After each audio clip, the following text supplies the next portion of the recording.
It's the greatest podcast in the history of the world. It goes high up and under the full 40. Becky's taken a ripper! He has a bounce, he crosses 50, he pins the ears back, and he drills the goal! All the latest news and views from around the VAFA. Here's the big man! The big goal! He's done it again! This bloke extracts some of the finest! From outside the arc, it's a long bomb from outside the arc! This is For the Love of the Game. You can tweet that and hashtag it bloody good.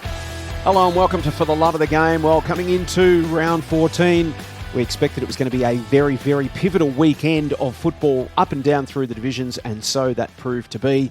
Jason Bennett, Matty Donald Brayden May. Where were you on the weekend, Matty? Hello to you, Jace, and to Brayden. And I was at Turek Park on the weekend, and it was an absolutely ripping game, a top four encounter between Old Zabs and Old Brighton. And really impressive performance on the road from the Tunners. And every time it feels like we're just about ready to write them off as a premiership fancy, they give us something like that and prove that, no, they're still very much in the mix for taking out the title again in 2026. Yes, that top four is becoming more and more fascinating by the week in Premier Men's. Brayden May, welcome to you. No, thank you. Hello, Matty. It's good to be back. I had the mega wall going on the weekend. Well, you're about to have the mega wall of all mega walls this weekend. We've got 10 live games going. All 5 Premier B showcase rounds, all 5 Premier games, 3 Premier Men's, a Premier B Women's, under-19 Premier game, 10 games of footy this Saturday coming up. I think I'm going to have to dig out the old iPhone 3 or something just to get on the screen. I'm going to need it. It's a fantastic weekend of footy, and what a great opportunity to showcase Premier B. Matty, the expert, will get into later with us, but what a great weekend to showcase How'd the our tips go, Matty? I don't know, Jace. I Wasn't paying attention this week. I do. Yeah, I do. We'll start with William Buck Premier Men's, as we regularly do. And the question now is the top 4 settled? That's the question. The relegation race took another twist. As many as 6 teams in the battle now to avoid the drop zone, but 4 games decided by a combined total of 16 points. 4 games by 16 points on Saturday afternoon in Premier Men's. Gee, that's absolutely incredible that we're getting to the final month of the season and we're still getting contests that are too close to call like that, particularly across the whole board. Well, we're going to start with one that was too close to call. Old Trinity and Caulfield Grammarians at Daily Oval. Huge ramifications in this one for the relegation race, given it was a golden opportunity for the Fields to kick 2 games clear of the Tees, or for Old Trinity to join Caulfield on 5 wins. Now, as it happened, neither of those scenarios panned out. Old Trinity controlled possession early, but it was Caulfield who did all the scoring. They led by 15 points, 2-3 to zip in the first term, held Old Trinity scoreless. Even though Old Trinity had 35 more touches, Brayden, it's that same thing we keep talking about with the Tees. They control the footy, but they don't get it forward and turn it into score. Yeah, it's one of the great challenges, and at every level now, there becomes a question when he's over-possessing and when do you just get it forward and create a bit of chaos. There's nothing worse than a defender with quick ball movement, and that played into Caulfield hands, obviously, to be able to get some numbers behind the footy and then rebound quickly. Yeah, clearly they did a good job, because Trinity actually had 15 inside 50s to 10, so they actually did have more of the footy, but out of those 15 inside 50s, didn't score once. No, and I mean, if you're sort of chipping it around and over-possessing the football, it means that you give your defence more time to sit up, so even if you're getting those extra entries, you're in a better position as a backline to cut it out. And sure enough, they had 30 turnovers in the first term, Trinity, because Caulfield did that, pushed numbers behind the ball, defended well. But the Tees continued to crack in. They got first hands on the footy again in the second term. This time they managed to get a little bit of return on their investment, played a bit more efficiently. Dom Payman got them on the board finally 6 minutes into the second term, and then kicked a second 4 minutes later, and they had the lead for the first time. A couple of goals in response from Caulfield, and it was Caulfield back out to 13 points deep into time on. Couple of goals late for Trinity, and scores were level at the major break, and that turned out to be an indicator of how things would pan out. Neither team could really find their way through an opposition defence. It was a pretty low-scoring game, extremely high pressure. Both teams defended really well. Took another 9 minutes for the first goal of the third term. It came to Caulfield, and then another 13 goalless minutes after that. The Fields again broke the drought. They were out to 13 points in front, and then got out to 19 at three-quarter time. And in such a low-scoring game, you're thinking, oh, maybe Caulfield's finally cracked it open, but the Tees weren't done. Don Payman kicked a goal. Lockie Mulcahy kicked a goal, so they had 2 in the first 5 minutes. Got right back into the game. James Ingpen jumped on a dump kick, took a mark, kicked a goal, made it a 1-kick game 24 minutes in. And then it was a desperate last few minutes. The Tees were searching for the goal to tie it up. Caulfield had numbers back. They were doing everything they could to prevent that goal coming through. And in the end, it was Don Payman again, who's just such an important player for this Tees team. We've spoken about it throughout the year. He might be the single most important player to any team in Premier Men's. He went back, nailed his set shot, locked the scores up with 27 and a half minutes gone. Went back to the middle. Caulfield actually got it forward. It was heading towards goal. It was bouncing towards the goal. Some great heads-up play by a Caulfield defender to flip it back over their head before it went over the goal line, kept it alive. And in the end, 4 or 5 minutes later, the siren sounds. Neither team scored. Our first draw of the year in William Buck Premier Men's, and another curveball into the relegation race. So this game now leaves Old Trinity 1 game plus 5.3% behind Caulfield. So still very much in with a chance, given there's still 4 games to go, if they can post a win or two, because their gap to Old Haileybury and Uni Blacks is now just half a game, which effectively cancels out the inferior percentage that Trinity have got. So, and even Old Scotch really are only 6 points ahead of the Tees. And you look at the Tees run home, they've got Old Scotch, Uni Blacks, St Kevin's and St Bernard's. So a couple of games there, Matty, that you look at and say, you know what, they're winnable. If they play well enough, Trinity can win at least a couple of their last 4, and that could get them out of trouble. Yeah, absolutely. They'd be fancying themselves to beat St Bernard's on the last day of the season, which might be the one that gets them out of trouble. But certainly in that run in, there's a couple of winnable games. I mean, Uni Blacks have been a bit up and down at times this season, as have Old Scotch. So there's some opportunities there for them to sneak a win. And Dom Payman, I mean, we talked about it. He's won them 2 points there. He's kicked half their goals, including 2 in the last term. The tying goal, he is very important to him indeed. So they managed to pinch a couple of points, which might prove critical at the end of the season. Donald McDonald must have been happy with that, because at the end of the day, they've come close time and time again. They haven't been able to quite get that win, but it feels like each week, certainly their last week's performance was the best they played in 2 months. And again, they went as close to winning as you could possibly get this week. Yeah, no, he said they finished the game really strongly, put themselves in a position where they were a chance to win it. And that's been the case for a few weeks now. So they're getting into these positions, which is a really positive sign. The only problem was that they just couldn't score into the wind, whereas Caulfield did. And that was the difference between 2 points and 4 for them. Reserved praise for Luke Teal, who's having a terrific season, as is Christos Manasakis. The leaders were terrific.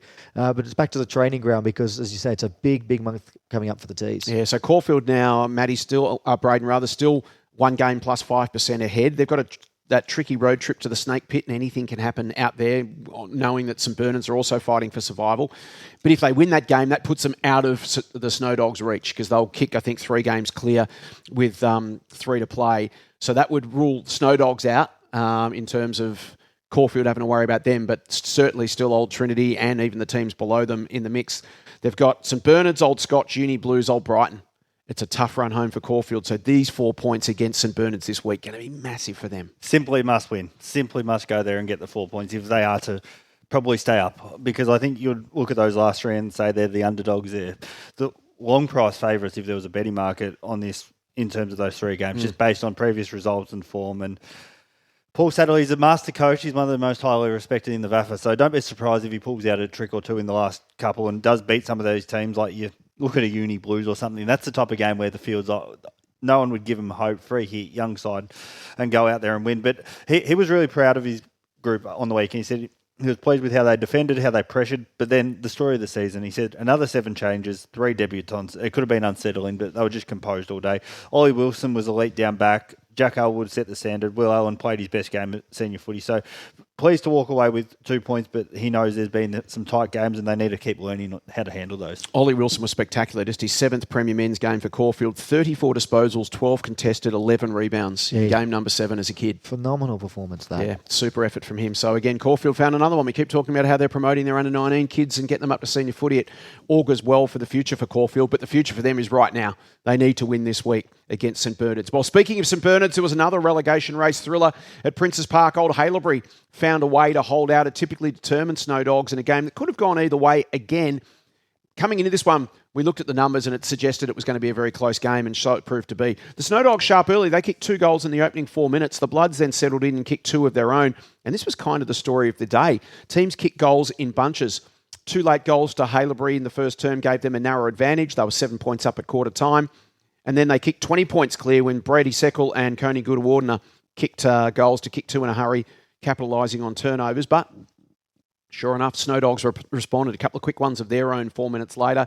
They got back within single digits. Matthew Watson kicked his 3rd at the 27-minute mark of the second term and got back into the front by a point. Noziara kicked 1, and it was a 6-point game at half-time, and it felt like this one was going down to the wire again. We've seen so many close games at Princes Park this season.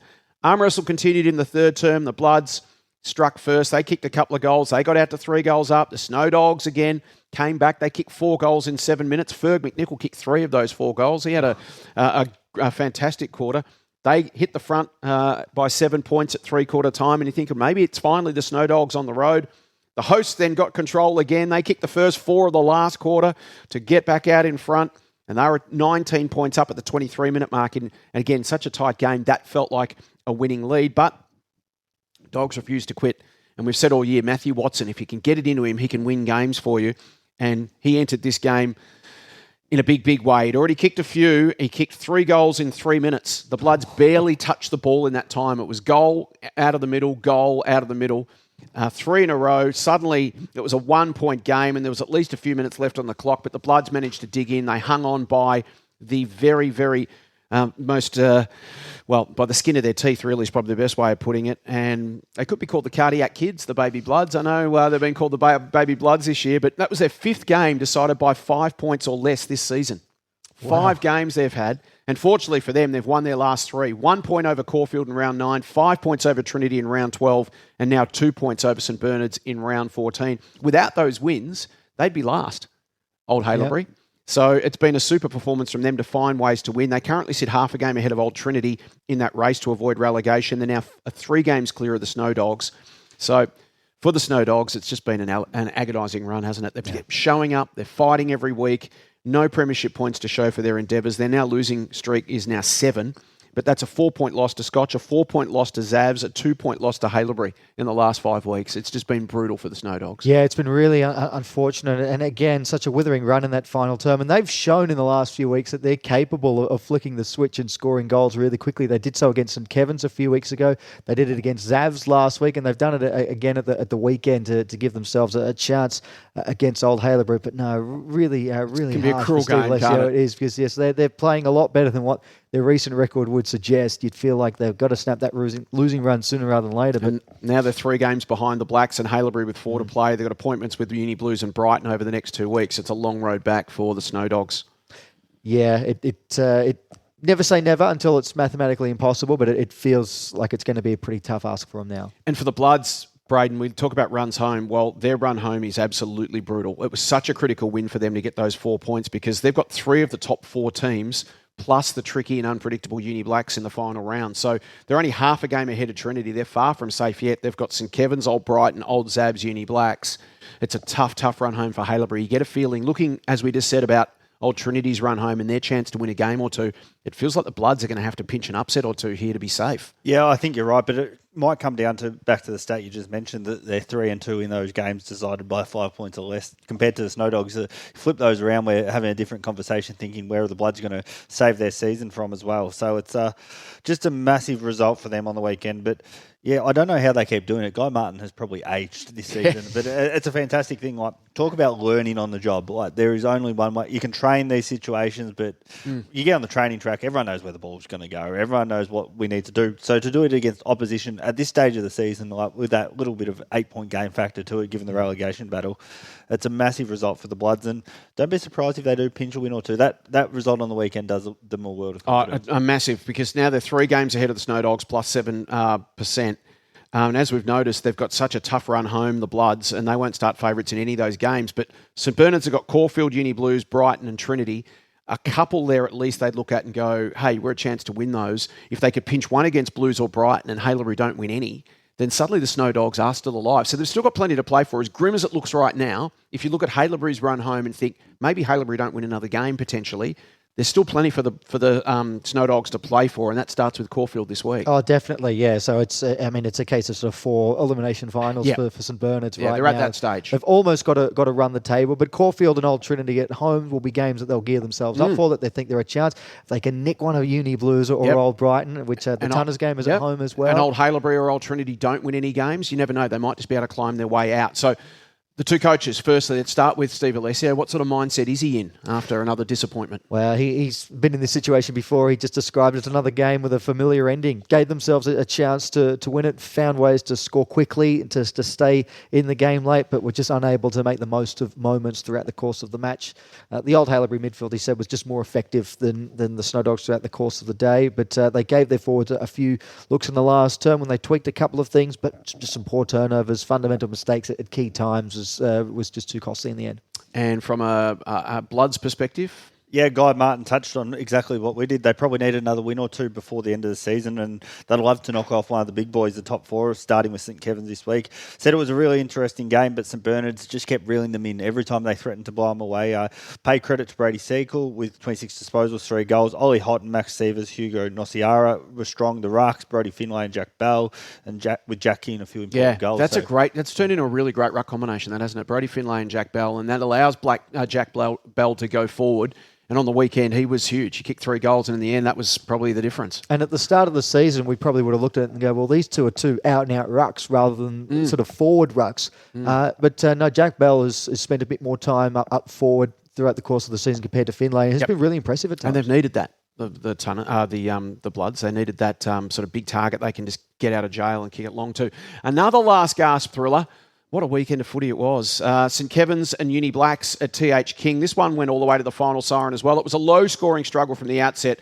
High pressure from both teams. Meaningful possession chains were a struggle in both directions. First goal took 19 minutes and the second goal took another 8 after that. It was a really low-scoring game. And they were the only 2 goals of the opening term and both went the way of Blacks. They then had more of the same in the second term. First goal took another 14 minutes after that, after a skill error on the wing and a handball chain that released Matty Grocott into an open goal for his second, and it was a Blacks by 16 points. St Kevin's then managed to get going a little bit. Archie Dolman, a brilliant snap from the pocket, 22 minutes in. And then Ollie Gill kicked a goal. That was pretty great as well. And then Jack Darmody bent one through a brilliant check side from the pocket. And somehow Scobber just turned on the tap and hit the front and led at half-time by a single point. Kick efficiency remained low in the second half. It was a really, really tough game. Out of nowhere, though, after this grind for sort of 2.5 quarters, the contest changed gears. Joel Ernest gave the Blacks a handy 10-point lead 18 minutes into the third, and then Scob found their mojo. They kicked 4 in 10 minutes just out of nowhere. I don't know how this happened, but suddenly the game just started to open up. Debutant Will Cooper kicked a couple.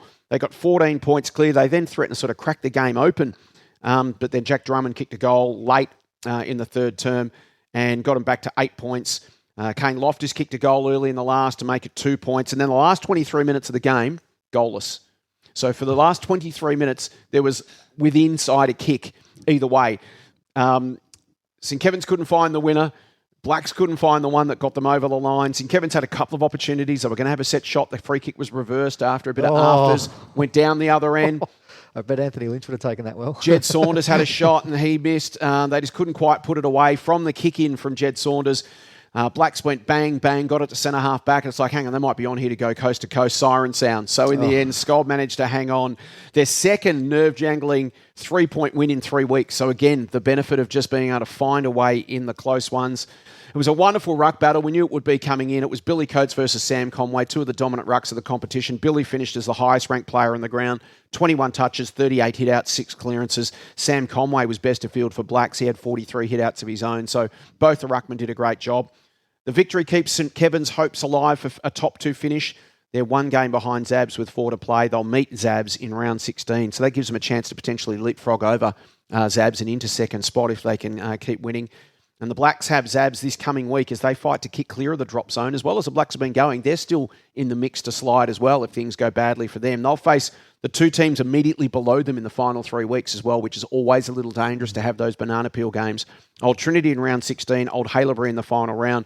Could be a very nervy relegation round robin that's happening in the next few weeks. Yeah, and I think that's where the excitement in the final month of the season is going to lay in that race to the bottom. It's some massive 8-point games coming up, starting this weekend, of course. Yeah, it feels like that top 4 is going to be a fantastic contest come September, but right now all 4 teams are almost settled in there. It's just going to be a question of in what order. The top 2 obviously is going to matter. From a St Kevin's perspective, they get out of jail again. What did Plugger Lynch have to say about the performance? Well, first and foremost, happy to get the win, back the 4 points. You'll always take that regardless of the how, but a long way away from their best. They've got a lot to work on that they need to tidy up over the next month, and the good thing is that they've got a month's worth of dress rehearsals to get all of that right. The Uni Blacks players, he paid credit to, particularly their experienced players. They were to impact the game in a positive standpoint, which made it a real challenge for St Kevin's, and also gave a shout out to Will Cooper, who you mentioned kicked a couple of goals. goals. And we quietly found a few this season. Will Cooper, Doug Kerr, Will Mazzio at the start of the season. They've been able to blood a few, and they've all come in and had a bit of an impact. Yeah, well, I mean, it's one of the benefits having a healthy under-19 program, isn't it? We've seen the Tunners the same, teams that are up there year after year, developing that pipeline and having that feeder of players coming through that are ready to step in and have an impact. From a Blacks perspective, how was Dale Barrow after the game? He said it just came down to opportunities. Scob took them, they didn't, and they did it better from Scob's point of view. It was an arm wrestle all day. He was happy with the way his side played the game. He said they're continuing to work on executing on their attack off the back of strong defence is something we've touched on this show a lot throughout the year. And he just said we're certainly improving a lot of areas of our footy. Yeah, the Blacks sort of feel like they might be the best of the rest. They're a bit further down the pecking order on the ladder, but their best is, I guess you could throw Old Scotch into that mix as well.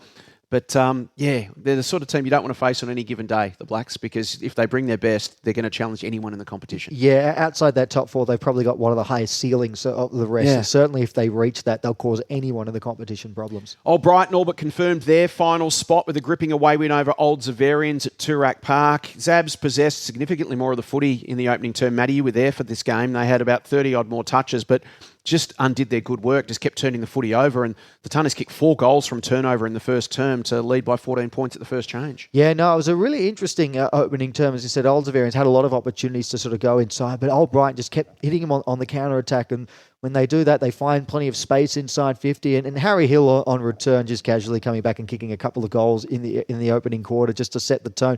The culmination of Jonah Campeely and Charlie Richardson in that forward line, those two tall towers. Oh, yeah. Mobile, good marks above head, still in the game at ground level, can kick goals literally from anywhere. Yeah, and kept out of each other's way as well. They weren't getting in the way of each other, so the chemistry was really strong between the two of them, and that set the tone. They were really outstanding from that opening quarter. We've said this year, Brayden, a couple of times, they need to unlock the chemistry of what that forward line looks like. Obviously, Will Lewis was such a huge part of it last year, and he's gone on to great success at VFL and then AFL level this year. But to now have Campeely and Richardson as a couple of pillars up forward that they can go to, it suddenly straightens the Tunners up. Yeah, exactly right. And I guess with Jonah, who's probably been in and out of the side with his VFL commitments, and I think he's got a great opportunity here to grab this upcoming final series by the scruff of the neck and show why he should be playing state league footy more permanently. And Charlie Richardson's a talent as well. I think he's only 19. Incredible talent. He is like his son of the grandson of the great Kevin Bartlett. Yeah. He's just done some things that I've seen, and you just think, wow, you can't teach that. He's got potential to go play, and Old Brighton really pushed that sort of stuff to go play state league footy. And I think in a real testament to Marcel Bruin's coaching, he's actually taught Charlie Richardson how to hand pass over the course of the season. He's gone against genetics. At the start of the season, DNA. Richardson flat out refused to hand pass. I would see him weave out of trouble just to kick it backwards rather than give that's the KB effect. He can't help it, mate. It's in his blood. He's coached it out of him, Marcel. He's done an enormous job. KB would be filthy too he'd be yelling out over the fence because he's there every week. He goes and supports his grandsons every week, KB. He's got one who's playing VFL footy as well down at Sandringham, and Charlie, and he's there. His weekends are pretty much filled up with going to watch his grandsons play footy, which is wonderful. Charlie not kicked the first goal of the quarter, gets Zabs back within 8 points in that second term, and then it was Charlie Richardson. Stepped up, kicked back-to-back goals. They got out to 21 points. The scoring from there, Matty, was all Zabs for the rest of the term, but they just couldn't hit the scoreboard, couldn't find the middle of the goals, rather.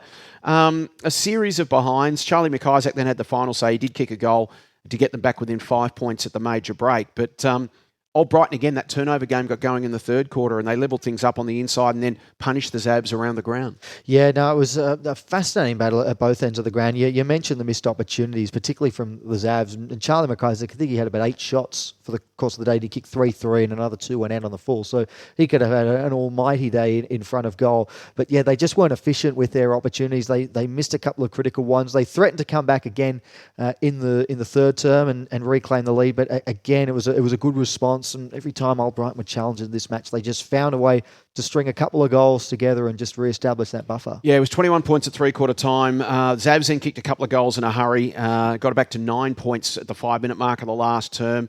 Charlie McIsaac kicked another one, got an incredible bounce in the goal square, just landed in his lap. They got it back to 4 points at the 9-minute mark. And at that stage, you are thinking, oh, here comes Zabs. They're going to come rolling over the top. They've timed their run just right. But it just didn't quite happen. And Brighton didn't panic. They just maintained their heads and sort of kept control of the game. There was only a goal in at 24 minutes.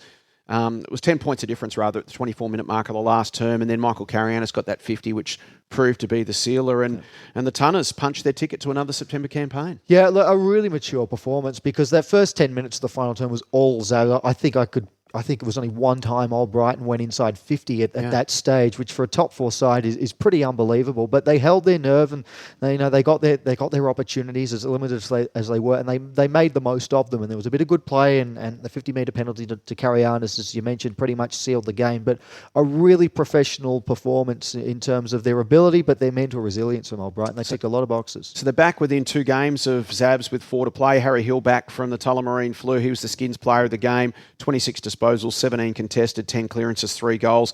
And how good was Sam Linder?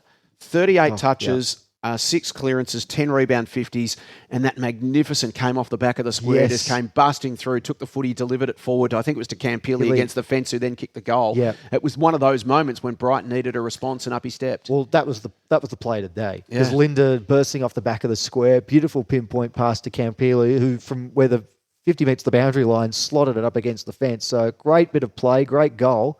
That was the play of the day. And so as we were talking about, they've unlocked their forward line. It was their highest score since round 6, and they've done it by sharing the load. Charlie Richardson, Joey Campilli, Harry Hill all kicked 3 goals each. Ben Pry chipped in with a couple, and that feels like it might be the blueprint from here on in for Brighton. Spread the load around, have multiple scoring options, multiple avenues to goal, and they can cobble together winning scores by committee. And then they also held Zabs to under 100 points for the 7th time in 8 matches. Brayden. I mean, when you think that they kicked the ton 4 weeks in a row from rounds 3 to 6, they were putting teams to the sword. Angus Cork did the job on Charlie McIsaac and was one of the best players. In fact, I think Marcel Bruin had him as his best player on the ground. Charlie McIsaac still managed to kick 3, and as you mentioned, still got plenty of shots away. But McIsaac's kicked now just 8 goals in his last 5 games, compared to 27 in the 5 before that.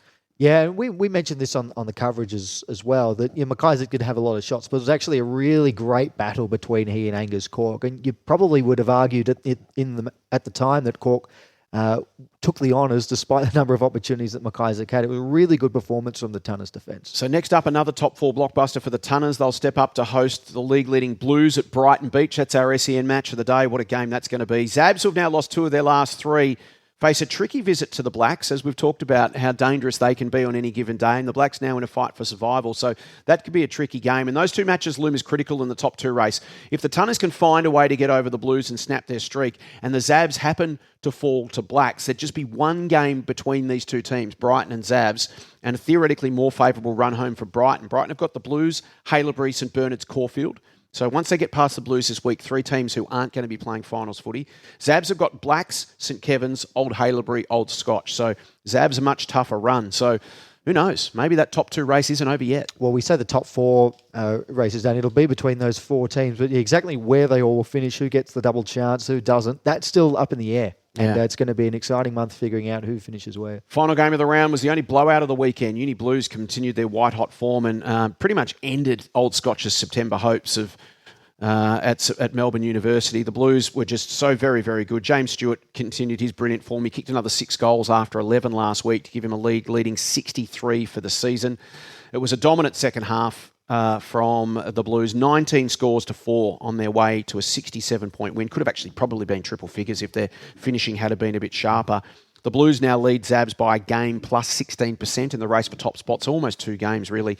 But they still have 2 more September contenders to face in the closing weeks. They've got Old Brighton this week, St Bernard's, Caulfield, St Kevin's. So even that race for top spot, as much as the Blues seem to have one hand on the minor premiership right now, there's still a couple of banana peels there on the way home. It's not going to be an easy run. Yeah, but I think they'll be full of confidence. I think they've won complete trust now with their performances. Like they've beaten the teams around them. I think I've said all year, they've got to beat these other sides. They can't just beat up on the others and then get by. They've got to do it in statement performances. We touched on Old Scotch last week and we thought, this is shaping up to be a blockbuster. And the Blues said, nah, we're just on a whole other level at the moment. And look, a lot does rely on fitness, but James Stewart, he might be the most important man in a premiership race right now between those top 4 sides. Grimley's been there. He's probably doing the dirty work that we don't notice unless we're sitting there watching, analysing. Different roles, I think, now. But again, I think in the first quarter told a great story because their strike power for the Blues was on display. James Stewart kicked 2 goals. Sam Grimley kicked 2 goals. Ben Towson kicked 2 goals. So between those 3, they kicked 2 goals apiece, and then up Bob James Curran as well to kick a goal, and they were 31 points up a quarter time. That is their strength. Yeah. their star power is what we've sort of talked about all season. That's where they're going to win games, and it's about beating the teams around you, as you say, but also then cashing in against the teams lower on the ladder, and they've done that. And I think that's where you earn that trust. But getting those three on the board early like that, that's hard to stop. Yeah. Anyone prepared to put a line through the Cardinals? They are now. Last year they were 3 games plus percentage out with 3 to play. Now they're 3 games plus percentage out with 4 to play. So not impossible. Can Lightning strike twice? They will start as favourites in the next 3 matches. Old Trinity, Caulfield, Uni Blacks. They'll finish with Old Zabs in the final round. So not only will they probably have to win out from here, Brayden, they'd also need Old Brighton to probably implode in the final round and lose to 3 of the bottom 5 teams. Yeah, unfortunately, I think they're done. The top 4 is set. Had a great chat with Natty last week, just in the lead up to the Blues game. But I think, as you touched on, 30% to make up as well. That is a lot. That would need some serious dumpings both ways. Yeah, well, I mean, it'll go down if Old Brighton do implode and drop some of those matches naturally, of course. But yeah, it does feel like we're asking a bit too much for that to happen this time around. So the league ladder, after 14 rounds of football and a month of footy to go, it is Uni Blues out in front by 1 game. They're on 12 wins, 48 points. 1 game clear of Zabs in second on 44. Another game back to St Kevin's in third on 40. And another game back to Old Brighton on 36.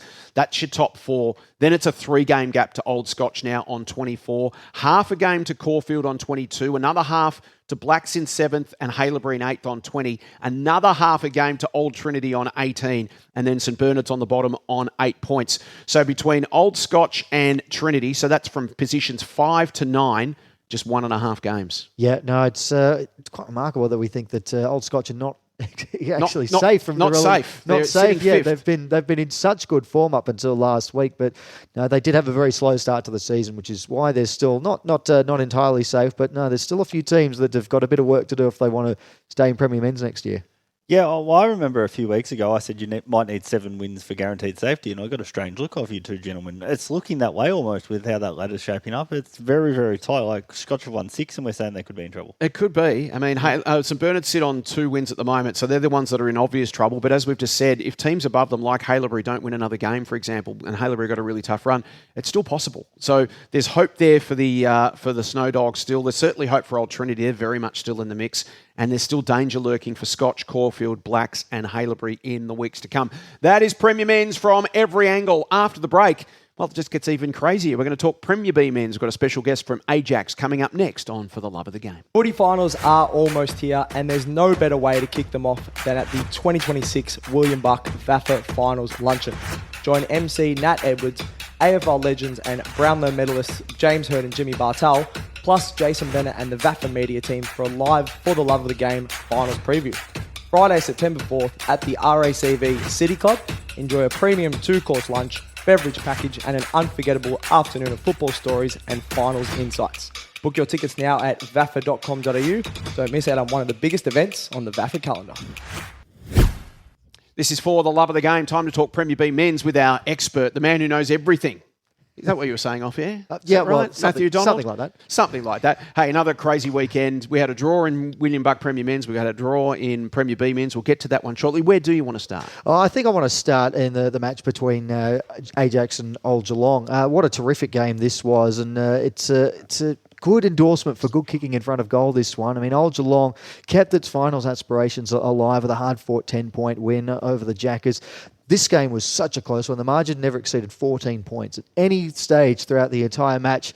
But the OGs, despite having 5 fewer scores, they did manage to come away with a 10-point win, 13-3. 81. If only Hugo was here, Brayden, he'd like that scoreline. 10-11-71. So disappointing result there for AJAX in the end. Tom Gorell, James Green each kicking 3 goals for the OGs. Toby Lipton and Nick Pike each kicking 3 for the Jackers. So the results were shared around. But AJAX slipped outside the top 4 for the first time this season. So a bit of a disappointing weekend for them, but take nothing away from what up until this stage has been an outstanding campaign in Prem B. Absolutely. And joining us on the line from AJAX is their young gun, our VAFA Rising Star nominee from earlier in the season. I think it was about round 6. JETHRO GUNN, the young gun. Welcome, JETHRO. Oh, g'day, boys. Thanks for having me. Thanks for coming on, mate. What have you made of the season so far? Let's talk firstly from a team perspective, then we'll talk about you individually. Yeah, well, when you coming up from B grade, it was definitely going to be tough playing some stronger competition. But the boys have adapted really well. We've been training hard, and I think playing at a higher level has been really great for everyone. We've been loving it. You had a great start to the season when you look back. You won 5 of your first 8 games. So straight away, it was sort of like a win-loss thing. But very early on, as you said, coming up from Premier B, you're not exactly sure how big the jump is to come up from C to B. But you proved to yourselves and to others that you're competitive and could win games from early on. Did that give you guys a lot of confidence early? Yeah, definitely. I think we surprised ourselves at the start. We sort of had no expectations going into the season. And then, once we got a few wins on the board, sort of the confidence grew in the group, which was really, really great. And then we've been able to carry that throughout the year, but just fortunately a bit of a rough patch at the moment with a few boys going away and stuff has made it a bit difficult to stay on that form. But we're looking to bounce back this week, hopefully. Jethro, you mentioned the sort of spirit of some of the challenges that the team have faced. I do remember way back at the start of the season, even actually before the season started, you didn't even have access to your own training ground up until very late in the pre-season. And given that challenge and some of the unavailability of players, yet the fact that despite all that, you've managed to play really well throughout the course of what's been a pretty long season, must say a bit about the spirit of the playing group. Oh, for sure. I think, like you said, we lose access to our main training ground for quite a bit of the pre-season, and I think it's just a testament to all the boys just wanting to work hard and sort of work towards sort of the goal of playing well in Prem B, and I think that's really showed in some of our performances.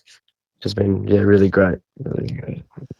Yourself as a player, mate, just going through your stats, you must go home with leather poisoning every week. You're averaging 28.5 disposals, but I'm interested by your own game. You're the team's leading contested ball winner, but you also have the capability of doing some damage on the outside. Can you talk us through the sort of role that Lockie's given you?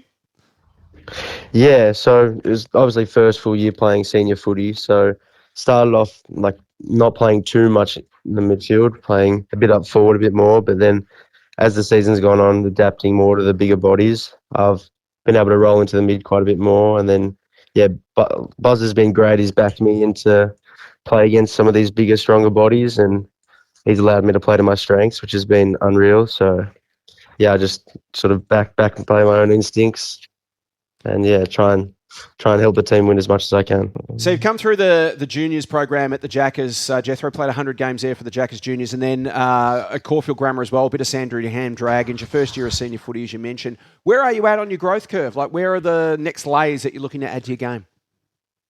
Yeah, that's exactly right. So coming through AJAX juniors was incredible, and then obviously got the opportunity to play at Caulfield Grammar, which was also really, really great. But for me, I've just missed a lot of footy in the last few years, so more so just playing as many games as I can, getting continuity with my footy and sort of just playing to my strengths. But I think, the development point for me would probably still be my outside ball and just my ball use. But I'm just happy to be playing footy as much as I can now. So, So sitting fifth at the moment on 28 points, one game now behind Salle, Old Melbournians and Old Camberwell in an incredibly tight Premier B season. A blockbuster this weekend. It's a replay or a rematch of last year's Premier C Grand Final against Beaumaris. You're fifth, they're sixth. What a massive game. Must be looking forward to it. What are you expecting from Bowie? Yeah, it's a huge game. Definitely for us coming off a bit of a rough patch. You can expect Bowie to be, as they normally are, very tough, contested team, good ball use. I think that's sort of expected though. Every game this year we play, everyone in B grade is a really strong side. So it should be no different this week against Beaumaris. We have to come in with our plan and then hopefully execute that and sort of cement our spot on the way to the finals.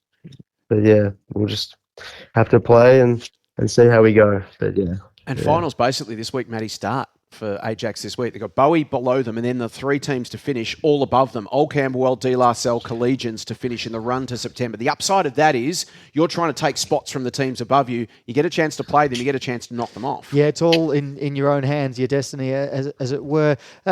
Is finals something that's coming on into your mind yet, Jethro? I know it's a very even competition, but have you dared to dream yet? To be honest, not too much. We try to just stay week by week pretty present at the moment. I think especially now, after losing the last few games, we've really just tried to focus on winning the game that's in front of us. Looking forward, it'd be great to be playing finals, and at the start of the year, that's what you aim for. But yeah, I haven't really thought about it too much yet. Yeah, good answer. Yeah. First year of senior footy, already got the cliches sorted out. At a time. Batted that one away without a problem. Hey, Jethro, thanks so much for your time, mate. Your season has been absolutely phenomenal. You're a favourite. I know Senshi in our socials department loves checking out your numbers every week. Congratulations on the season you've had so far. Best of luck for the road ahead, and thanks for your time and for the love of the game. Awesome. Thank you so much, guys. I appreciate it. And that AJAX Bowie game, what a game it's going to be. You're going to see it live and free on VAFA TV. You'll see every Premier B men's game live and free on VAFA TV this weekend from 1:55. You can set up the mega wall. It is our Premier B showcase round. Thanks to My Sport Live, who are generously supporting this initiative, Matty, which is all about showcasing one of the great competitions in Victorian footy. And it's about time it gets put in the spotlight, Jace, because it's been such an outstanding competition all season. And as we approach the final month of the campaign, lots of really important games this weekend. So what a time to have it. You're going to be busy. You're going to be calling a game of Premier Men's, and you're going to be having the mega wall in front of you at the same time, watching all 5 games of Premier B. It's going to be fantastic. Hey, where do you want to start? Because we talked about the draw in William Buck Premier Men's.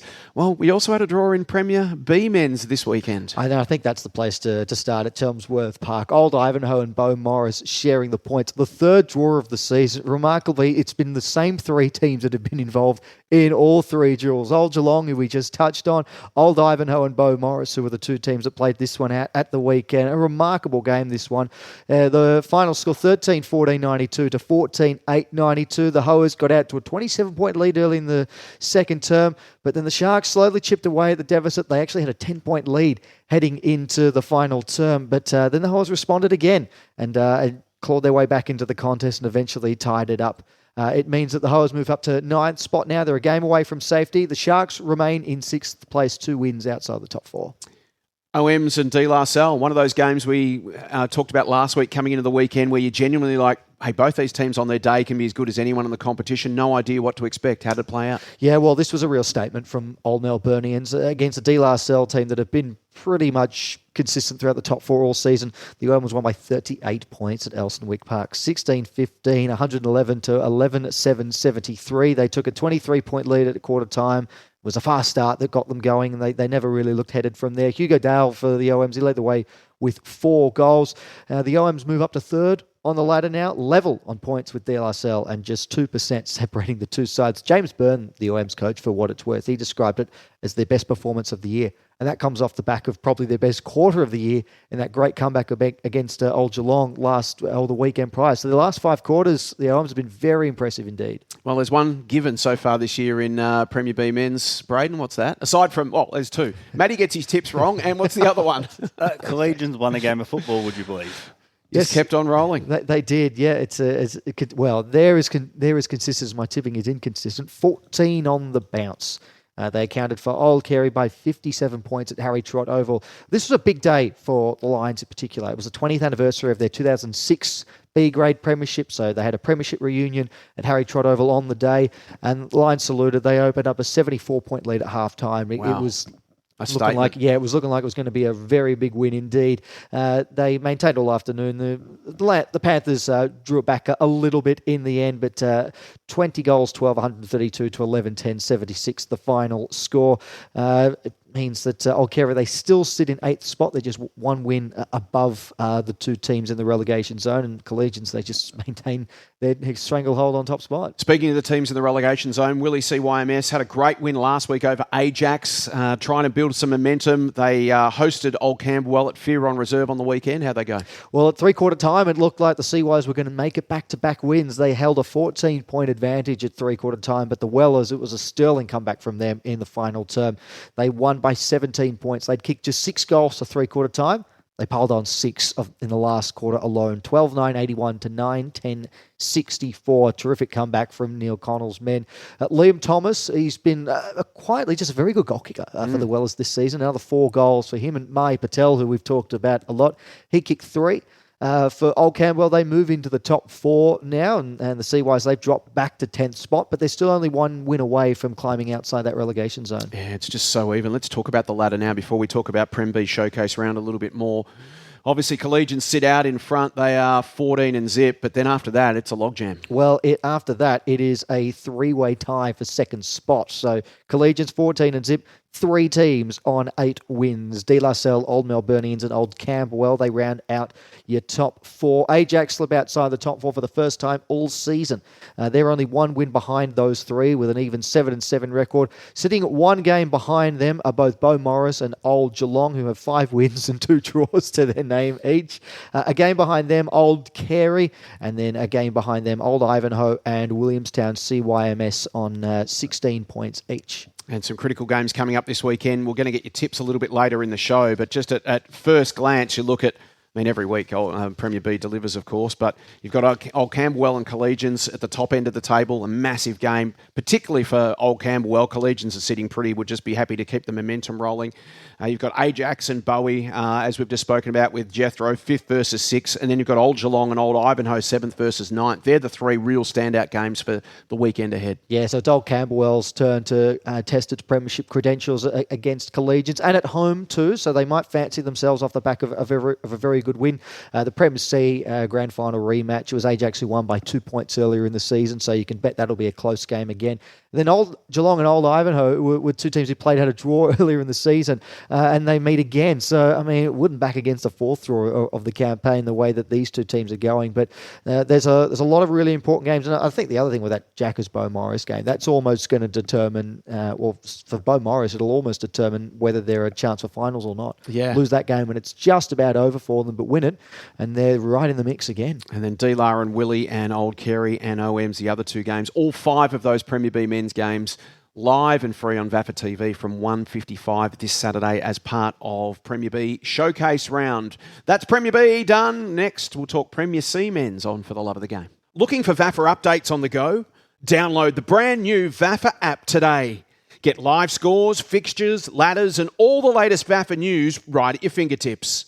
Whether you're a player, supporter, or just love local footy, the VAFA app keeps you in the game. Search VAFA in your app store and download it now.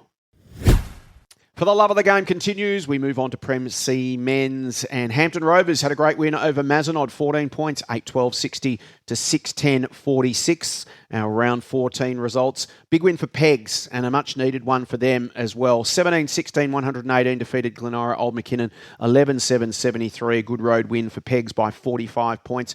Massive win for Parkdale Vultures.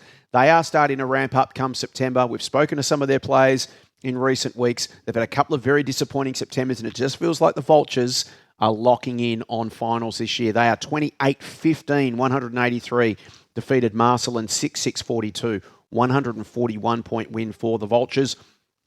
Big win also for the Tigers, St Bede's Mentone. 17-21-22, defeated Ormond 7-6-48 by 74 points. And the final game of the weekend, Fitzroy keep on keeping on. 20 goals, 9, 129, defeated Old Peninsula 5-12-42. So the league leading Fitzroy are 13-1 on 52 points.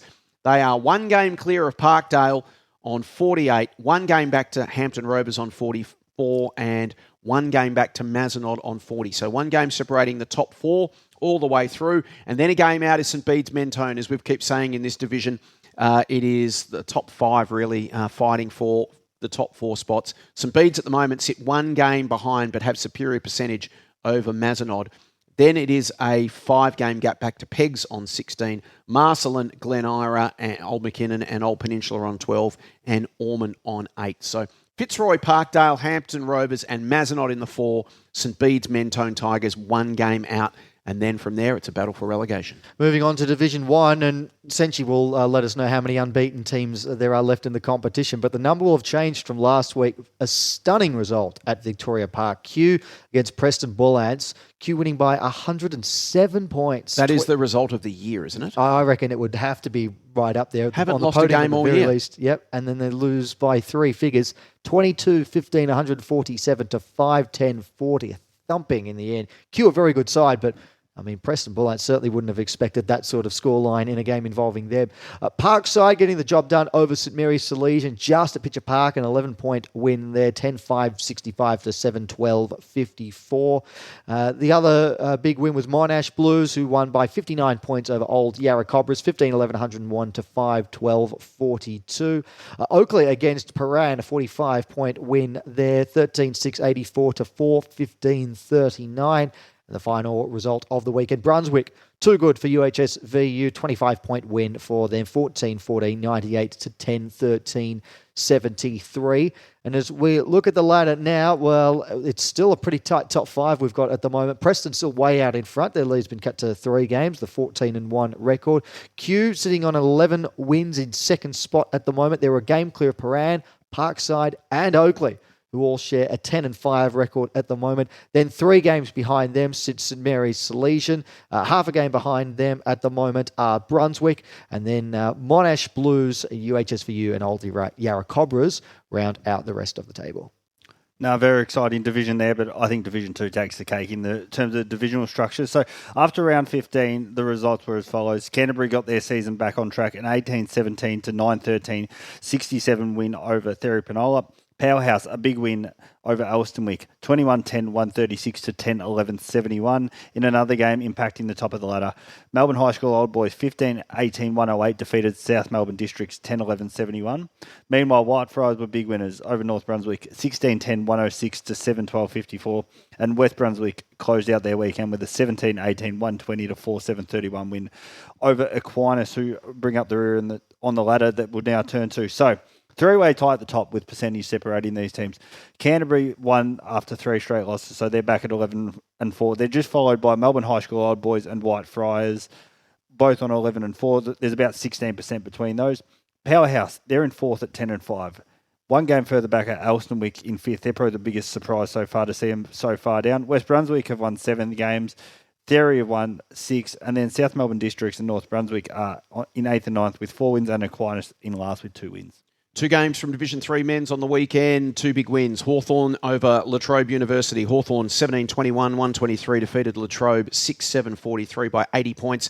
And then Wattle Park, they might have kicked the sweep of the weekend. 40 goals, 28, 268 defeated Albert Park 3-1, 19. Richmond Central had the bye, so the ladder is Wattle Park, well clear of Richmond Central in second. Wattle Park on 52. They are 13 and zip. One of our undefeated teams. We'll hear from Senchi shortly. Richmond Central 8-4. Hawthorn 1 game further back at 7-6. Latrobe on 12 points and Albert Park on 4 points. That is the VAFA men's competition for this week. After the break, we will talk VAFA women's for the love of the game. Footy finals are almost here, and there's no better way to kick them off than at the 2026 William Buck VAFA Finals Luncheon. Join MC Nat Edwards, AFL legends and Brownlow medalists James Hurd and Jimmy Bartel, plus Jason Bennett and the VAFA media team for a live For the Love of the Game finals preview. Friday, September 4th at the RACV City Club. Enjoy a premium 2-course lunch, beverage package and an unforgettable afternoon of football stories and finals insights. Book your tickets now at vafa.com.au. Don't miss out on one of the biggest events on the VAFA calendar. This is For the Love of the Game. Time to talk Premier Women's. William Buck Premier Women's results from round 14. It was a tight one at Brunswick Street Oval. And what an upset this would have been. Fitzroy and Westbourne. Westbourne almost getting up for their second win of the season. It was Fitzroy in the end, 2-9-21, defeating Westbourne 2-5-17. Old Brighton, 6-5-41, defeated Q 4-10-34 by 7 points. Great win for Old Geelong, who's starting to really build some momentum here as they've cleared the drop zone and starting to work their way up the ladder a little bit. A 6-point win over West Brunswick, 5-2-32 to 3-8-26. And a big win for Old Scotch, who are really starting to flex in the run to September. 16-12, 108 Old Scotch against their old rivals, St Kevin's, 2 straight goals. So a 96-point win for Old Scotch. Caulfield had the bye. So as we check the ladder, Old Scotch are on top on 44 points. Also, Caulfield Grammarians on the same. It's a percentage at the moment of 19 extra for Old Scotch. They have the lead over Caulfield in second. Old Brighton sit third. Q sit fourth on percentage ahead of Brunswick in fifth. Then it's Fitzroy in sixth. Old Geelong are at seventh. St Kevin's eighth, and Westbourne Grammarians sit ninth as we have a look at Premier B Women's. Yeah, let's flick across to that now and some of the results this weekend. I want to start with Parkside, who were too good for Glen Iron, Old McKinnon, 5-3-33 to 2-8-20 in that one. Beaumaris with a big win over Old Zaverians, and it could have been even bigger. 9-15-69 to 3, straight 18. Old Yarra Cobras got the job done against Old Melburnians, 5-2-32 to 2-2-14. And then the thriller, the closest match of the round, Williamstown CYMS against Port Melbourne Chargers. And the CY's getting up by 1 point, 5-6-36 to 5-5-35 at Fearon Reserve. So what does that mean for the ladder? Well, in terms of the Prem B ladder, Beaumaris still out on top, 14 from 14 for them, unbeaten as it is. And then 4 games behind them sit Old Melburnians at the moment with the 9-4 record. A couple of games behind them, Port Melbourne Chargers and Williamstown CYMS, both with a 7-7 record. A game behind them sit both Old Zaverians and Parkside with a 6-8 record. 2 wins behind them, Glen Ira, Old McKinnon, and then Old Yarra Cobras rounding out the ladder. Well, it's time for some Premier B women's live action on VAFA TV this weekend. Port Melbourne Chargers got a massive last fortnight. They'll play the top 2 teams this weekend. It is the unbeaten Beaumaris, our Premier B women's match of the day, live and free on VAFA TV from 1:55 this Saturday. And joining us to talk Port Melbourne Chargers is one of their leaders, Sunday Stoney. Sunday, welcome. Thanks for your time and welcome to For the Love of the Game. Of course, anything, guys. I'm so excited. Thanks for having a chat with us. Second year of the Port Melbourne Chargers program. We were so excited at the VAFA to get the Chargers into the VAFA last year. Had a great building year, and now you've built it again even further in 2026. Tell us a little bit about this sort of 18-month journey now. The club's about 18 months old. What's it been like to be involved from day one? It's been a journey, but I think everyone's learnt so much about each other and about themselves, and it's just such an amazing club to be a part of. I've never felt more supported, and also I'm such a supporter of women and championing women's rights. So I'm really excited to be a part of a club that really embodies this. Sunday, thanks for joining us. Just in terms of how this season has gone, sitting third, a 7-7 record. It's a pretty competitive race for the finals. How have you viewed the season so far from a Port Melbourne Chargers perspective? I think from any outsider looking in, but especially being a part of the Prem B women's competition, it's very equal. I think we go into every match not really knowing what to expect because bottom of the ladder beats top of the ladder, and then Bowie are pretty untouchable, but it's very equal. So I think it's been such a fun season to be a part of because it's really unknown going into every match, which is really exciting as a club. Well, we touched on the Beaumaris you just did, that they're untouchable. You only lost to them by 3 points earlier in the season, and it was probably some bad goal kicking that let you down. You're in the middle of a block where you play the other top 4 teams before finals, so you could say finals has come early. What are the keys to beating Beaumaris? As I think Bowie are unbeaten. I think they've won maybe 14 in a row. So I think they're pretty well rounded, especially off their half back line. So it's just shutting down key players in their team and really capitalising on our own strengths, which I'm very biased as a part of the team, but I think if we play our best brand of footy, we can beat anyone. So it's just really shutting down their half-back run off the back of stoppages, which I think is a big challenge, but I think we're up for it. What are the keys to your team? What do you guys do really well, Sunday? When you beat teams, where do you beat them? Oh, look, Jace, I'm going to say all over to be really confident in the girls I play with. I think we're really strong through the middle. We've got a lot of good runners through the middle in Niche and Georgia Smith and Chloe Camberis, and then our backline's really sorry, I've got trucks going past me. I've got the backline is really well-rounded, and then obviously we've got G up in the forward line, who's just such a powerhouse. So yeah, we're really confident in the brand of footy we play. It's just utilising everyone in the team and just playing our best brand. Yeah, it might just come down to taking your chances on Saturday. We can't wait to see this one live and free on VAFA TV from 1:55 on Saturday. Port Melbourne Chargers taking on Beaumaris. Critical Premier B women's game. Sunday, thanks so much for your time. Best of luck. Pleasure, guys. Thanks for having me. Go Chargers. Really looking forward to that game this weekend. Should be fantastic, Port and Bowie. Let's talk women's divisional football now, and we'll go through our results from round 14 of Division 1 women's. Powerhouse 8-7-55 defeated Old Carey 2-5-17. A good win there, 38 points for Powerhouse. Monash Blues over Oakley 10-3-63 defeated Oakley 5-2-32 by 31 points. Ormond over Whitefriars, 8-1-49, defeated the Friars 4-8-32 by 17 points. And a big win for Marcelin, 6-14-50 over Latrobe University, 3 behinds. So we take a quick look at the ladder. Ormond and Marcelin sit top of the table. They are level on 44 points. One game back in third is Powerhouse on 40. And then a game and a half to Monash on 34. They've got a 10-point lead over Whitefriars. So right now the top 4 looking pretty good. In fact, it is settled when you think there's only a few rounds to go. You would think Whitefriars on 24, something special would have to happen. Old Kerry 20, Oakley on 10, and Latrobe sitting on 8 points. And Division 2 women's, we'll start with the ladder leaders, Richmond Central, who were too good for St Mary's Salesian at the weekend, 6-6-42 to 2-3-15. MCCFC over Beaumaris, a 20-point win for them, 8-5-53 to 4-9-33. De La Salle, too strong for Hampton Rovers, 5-7-37 to 2-4-16. Then Old Camberwell getting the win against UHSVU by 22 points, 5-4-34 to 1-6-12. This has been such a tight comp, Division 2 women's and Division 2 men's. There's one round remaining. What's the ladder?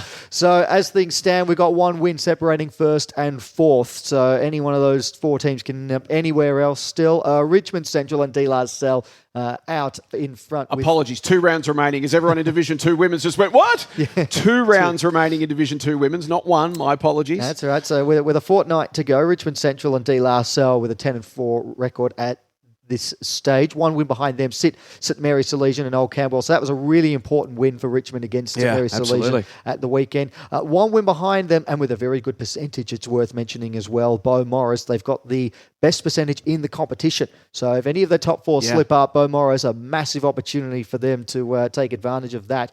Then there's a 3-game gap. So these 3 teams all out of the running for the finals now. MCC, FC and UHSVU both with 5 wins to their name, and Hampton Rovers with 3 wins to their name round out the Div 2 ladder. Let's talk Division 3 women's, Brayden. Yeah, lots happening here. A wild weekend. Prahran Collegians, the 2 Blue Lions, with an upset.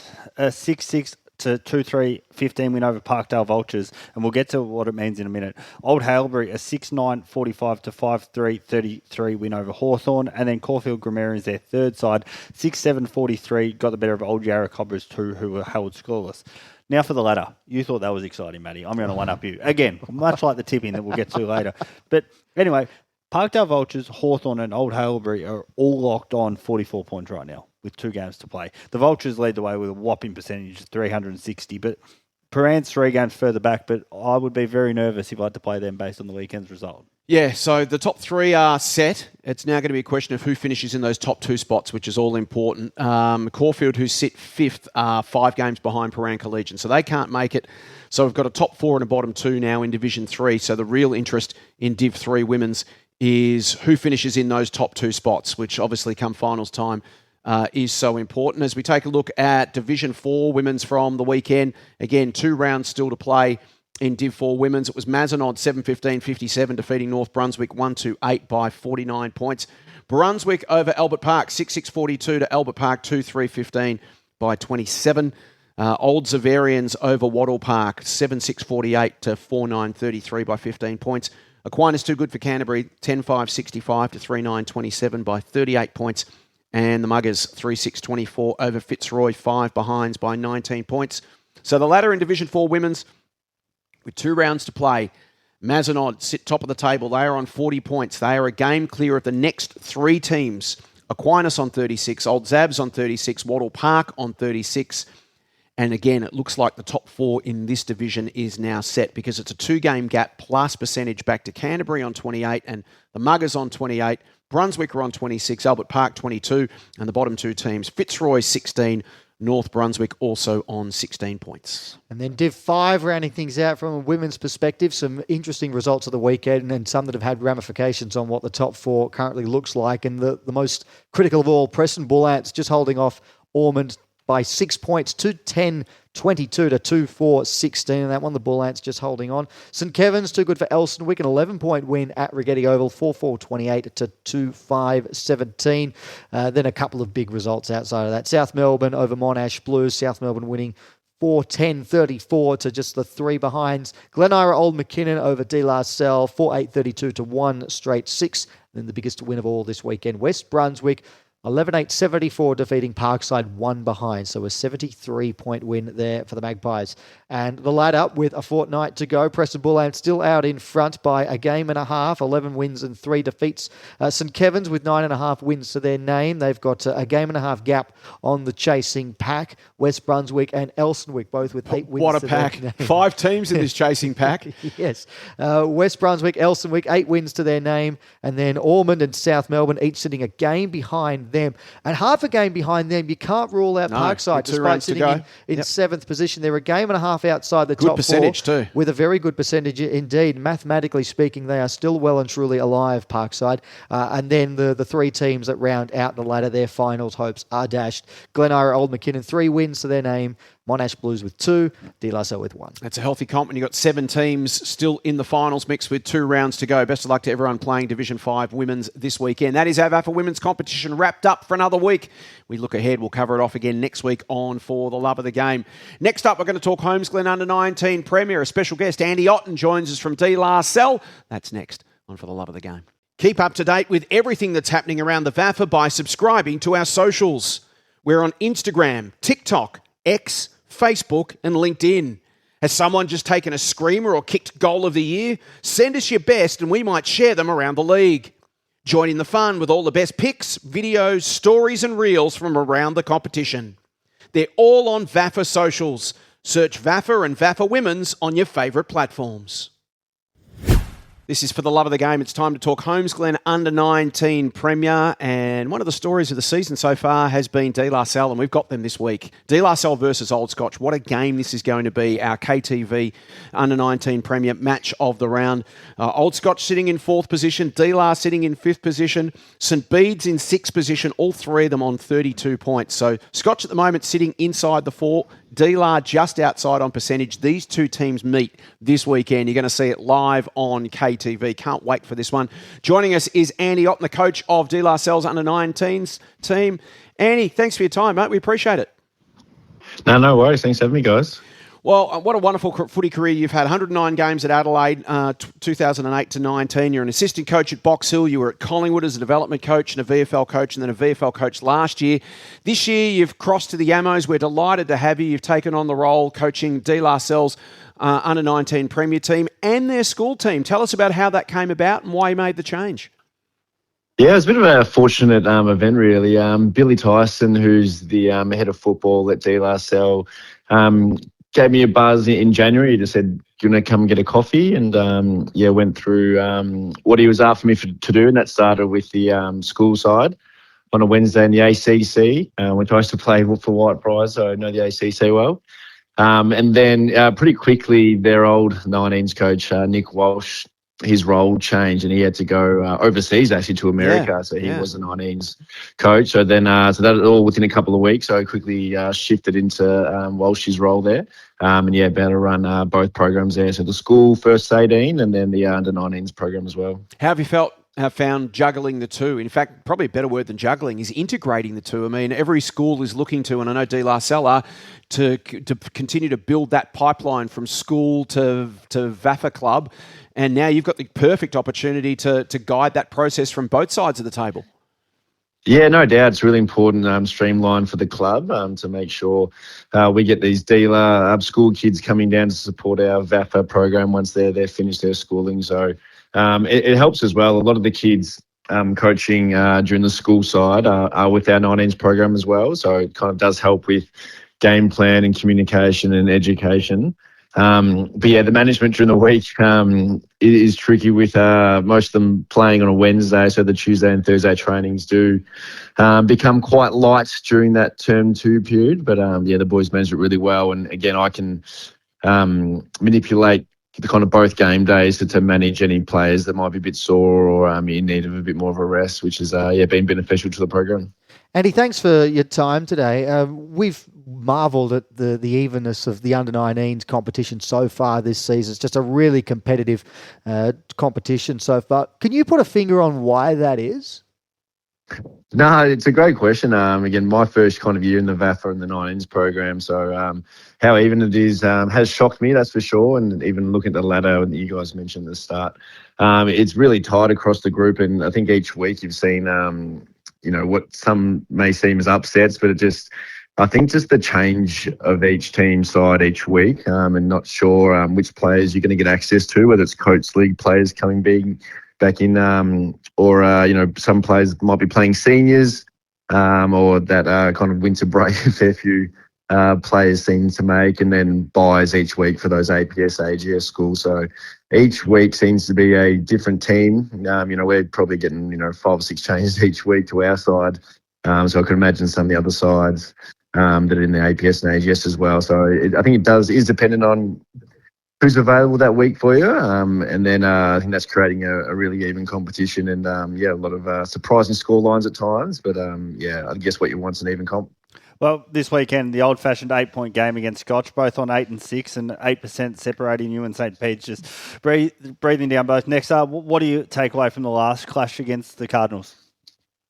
Yeah, no doubt a really important game for us and end our season this weekend. I think we played them in round 2 at their ground, and I remember it was an afternoon, one of those 3 o'clock start times, and it was a really high-quality contest. We had some good players running around, we kind of got over the line in the last quarter, so expecting no different this week. They've had a good vein of form. I think they're only team to beat Old Brighton this year. Just narrowly got over Caulfield last week. So expecting a really high quality contest, and going to really prep our boys to understand the importance of this game, and hopefully we can get the win. Speaking of Old Brighton, last week the league leaders, you pushed them to 13 points after you guys had a couple of thumping wins the previous 2 weeks. So you came switched on to take on the Tunners and were right in the mix. What did you take out of that? Yeah, really walked away disappointed to get the win, but pleased with our performance and thinking we left a bit out there. At times, our entries inside forward 50 were lacking a little bit of polish at times.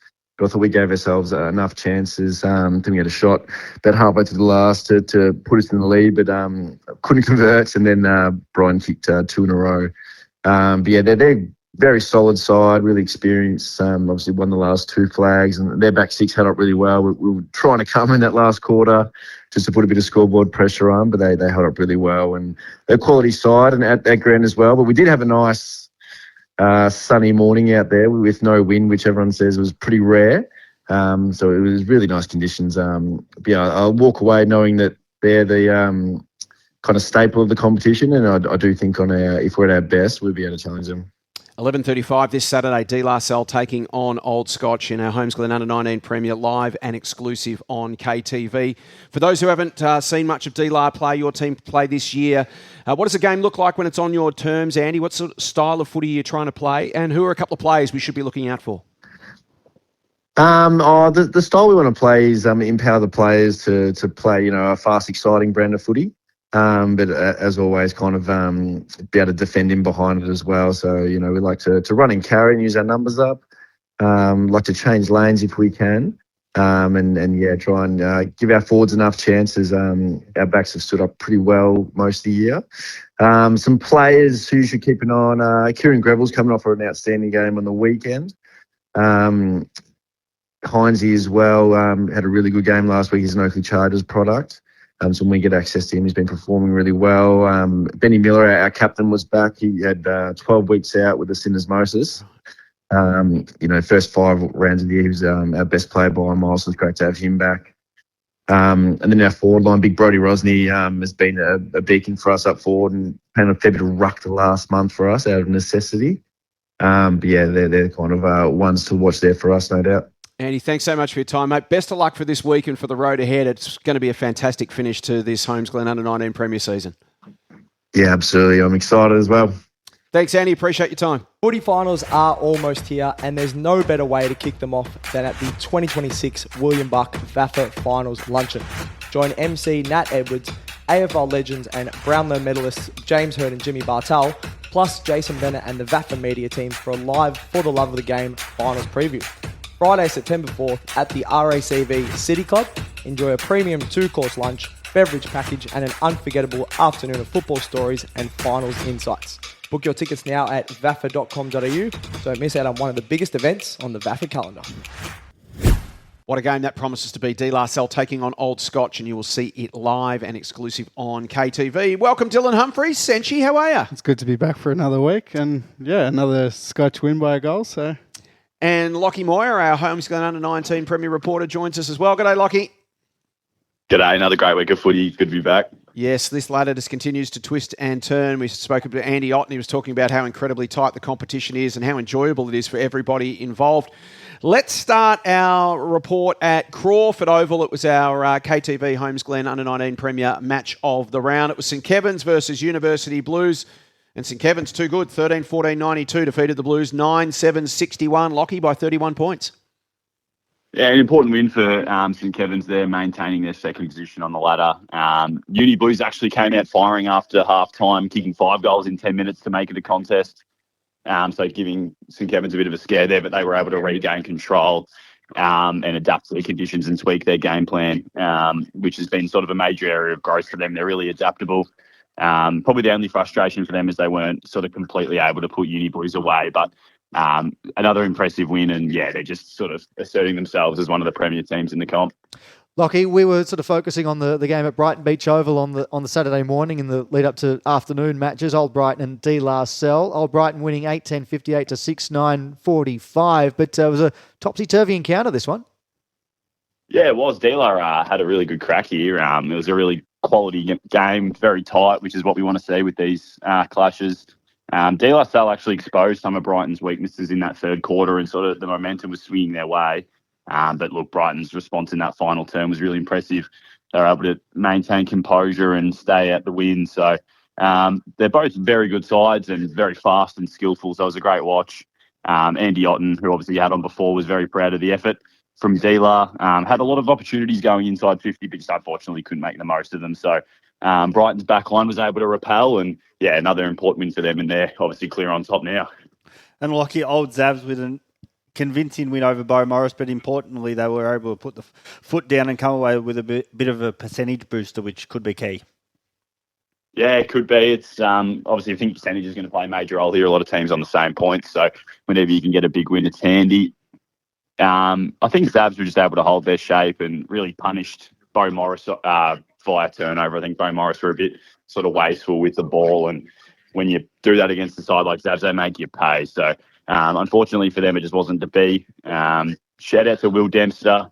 He was excellent returning from senior duties, and had 17-year-olds as well step up and really play a key role. So let's just see if they can run out the season, bank a couple of wins maybe. But Old Zabs just too good, unfortunately, for them. Old Zabs 14-19, 103, defeating Beaumaris 5-6-36 by 67 points. And over to Glen Huntly Park, Lockie. Old Scotch with their 4th win by a goal or less this year. So the Kings of the close game do it again. 100%. You would have been having a few heart palpitations there. Another close one. You would have been riding them home, I'm sure. Definitely. Yeah. One of the tightest games of the round. Really impressed with Caulfield's effort. They've obviously had some issues over the last couple of months with player availability and having to back players up. So really good that they can compete here with one of the better teams in the competition. Old Scotch deserve credit, though. They defended the game brilliantly in the final 2 minutes and closed it out. And it just sort of goes to show, I know we talk about it a lot, how close this comp is. So if you had a look at the last 2 months, you would have thought there's no way Caulfield could have got near them, but credit to them and the coach Cooper Rule, they were able to stay in the game and they actually nearly pinched it. So, just once again showing how close the competition is. It was a Matt Padgham snap goal to win the game, and Ed Brassington smother that, got the job done. Yeah. 8-11 to 7-11 in that game. It was also tight at Jerry Green Reserve. And a bit of an upset, it must be said, if you look at ladder position. Parkdale Vultures, who sit 8th at the moment on the ladder, knocking off St Bede's, who are a couple of spots ahead of them, 12-6-78 to 9-11-61 by 13 points. Yeah, Parkdale get the bragging rights here. Obviously spoke about a bit of a rivalry game. This one, they're able to put in a good 4-quarter effort, something they've been building towards all season. St Bede's obviously fought right to the end, but Parkdale were just better in the key moments. Darley Cross, shout out to him. He did a great job shutting down dangerous St Bede's players, Lockie Hecker and Will Finch. They sort of weren't as prominent as they were. He did a really good job on them. So shout out to him.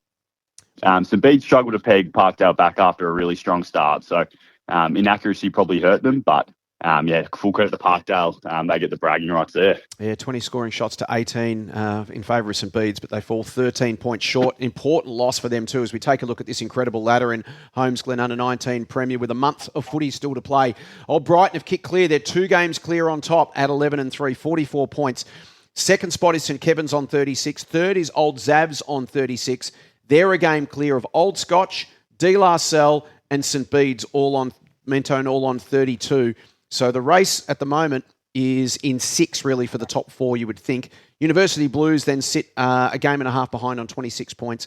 Parkdale on 20, Caulfield on 14 and Beaumaris on 8. So at the moment, St Bede sit on 32 points, but there's only one gap between 2nd and 6th with a month of footy to play. So still so much to play for. And this weekend, we've got some fantastic games.